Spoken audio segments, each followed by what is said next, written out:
Good afternoon, everyone. We're here today to discuss how President Obama has failed Iowans with his broken promises.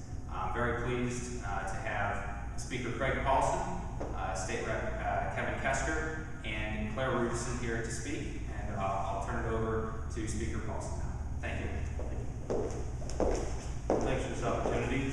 I just want to share a couple thoughts. We get this window right now where we just had a week with the convention with Republicans. We're going to go into the convention with the Democrats here, and I think there's an opportunity to see some of the contrast that's out there between an Obama, Biden presidency and a Romney-Ryan presidency. And I think clearly you're going to see a difference in the middle class. But right now, what we're seeing after 4 years of this president's failed policies is nearly 1 in 5 Iowans have experienced economic insecurity. The median household income has dropped. Median hourly pay, adjusted for inflation, is lower than a decade ago.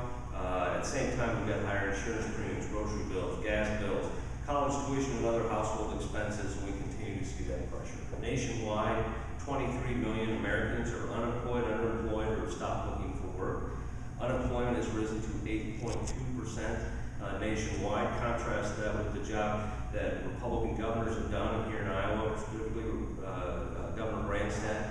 We were at about 5.2% unemployment in the state of Iowa versus 8.2% under the president's policies. About half of recent graduates are struggling to find a job and go to work after they graduate. And new business startups are at 30-year lows, and that's stunning. It's those startup businesses that are going to be the place that employ our children and grandchildren decades from now. So what would a Romney presidency mean? I think it means several different things. But largely with regard to this, it means the middle class is going to go back to work. It's going to approve the Keystone Pipeway from Canada and strive for low energy costs. Low energy costs, as we all know, translate down to lower costs of everything, to include our grocery bills. He'll do things to attract new investments to the country. He'll initiate a review of every regulation issued by this administration. Some will be repealed, some will be replaced. This is a really important point. Talk to any business leader, entrepreneur, business owner, employer, manager, whatever, and they will tell you right now the anxiety that this administration is interjecting into our current economic climate is just downright depressing. He will also begin the process of repealing Dodd-Frank and Obamacare and replacing them with reforms that work. He'll also begin to reform America's unfair and uncompetitive tax code so that it works for America's families and America's employers. With that, I'll stop there, and Representative Kester, I think, has a few remarks. Thank you, Speaker.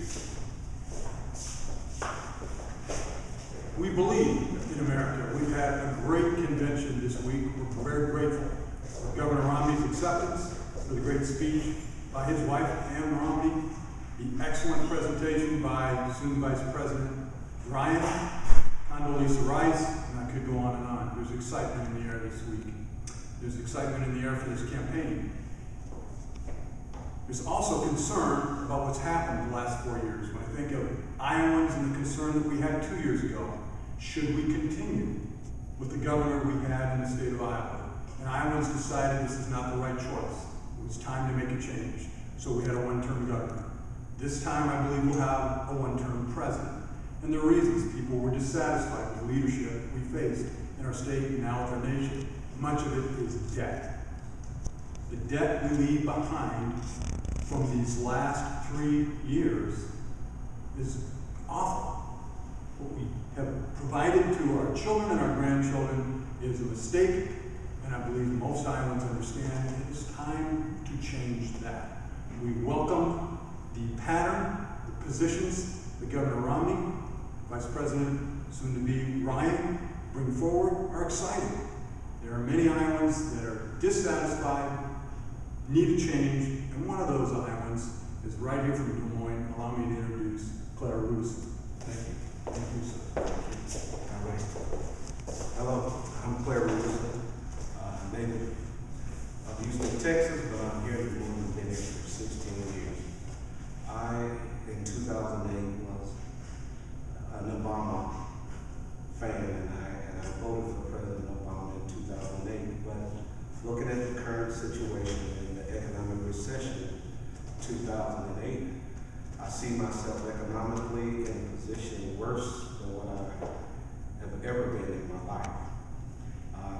After being injured on the job and I had to make some transformations, some changes in my life to generate some more income in my home. I went back to school, and 4 years ago I didn't have a degree. Now today I have 2 degrees. I have a bachelor's and a master's. But yet still I'm in debt economically from college student loans, and now I have a master's degree and round about searching for new means of employment so I can pay those debts off. President Obama took some short-term goals by pushing policies through government to try to take care of the problems that are facing Americans. But yet I felt that he should have went in another direction and looked for reform fundamentally to bring some changes to bring long-term growth and economic stability and job creation for all Americans. And I don't see President Obama doing that right now. I also noticed that in Governor Romney's plan, he had also stated that he was going to implement new policies to try to create 12 million new jobs.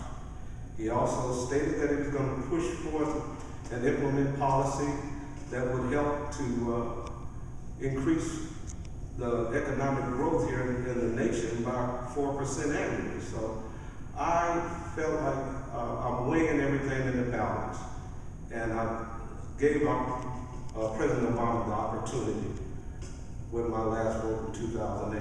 In 2012, he won't get it. That's all I have to say.